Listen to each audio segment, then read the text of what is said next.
இங்க இந்த இடம் வந்து இவ்வளோ ஃபேமஸா இருக்கிறதுக்கு இன்னொரு முக்கியமான காரணம், இங்க வந்து ஒரு மன்னருக்கும், இன்னொரு சிங்கருக்குமான லவ் ஸ்டோரி. அது வந்து ரொம்பவே பேசப்படுற ஒரு விஷயமா இங்க வந்து இருக்கு.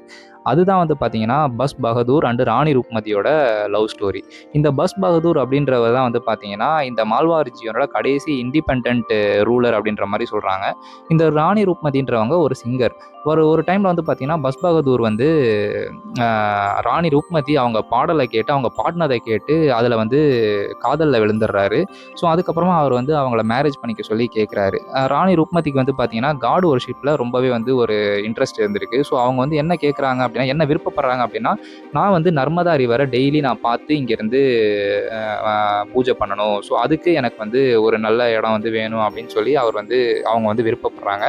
ஸோ அவங்களோட விருப்பத்துக்கு ஏற்ற மாதிரியே இங்கே வந்து ஒரு ரூப்மத்தி பவலியன்ற ஒரு இடத்தையுமே வந்து பார்த்தீங்கன்னா பில்ட் பண்ணி அவர் வந்து பார்த்தீங்கன்னா கொடுத்துட்றாரு. ஸோ அங்கே வந்து ராணி வந்து தங்கி அவங்களோட பூஜை எல்லா விஷயங்களையும் டெய்லி காலையில் எழுந்து அந்த நர்மதா ரிவரை பார்த்த மாதிரியே வந்து அதை வந்து பண்ணிட்டு இருக்காங்க. ஸோ அந்த இடமே இங்கே வந்து ஒரு மேஜரான அட்ராக்ஷனாக இருக்குது, டூரிஸ்ட் அட்ராக்ஷனாக நீங்கள் வந்தீங்கன்னா அதையும் வந்து பார்க்கலாம்.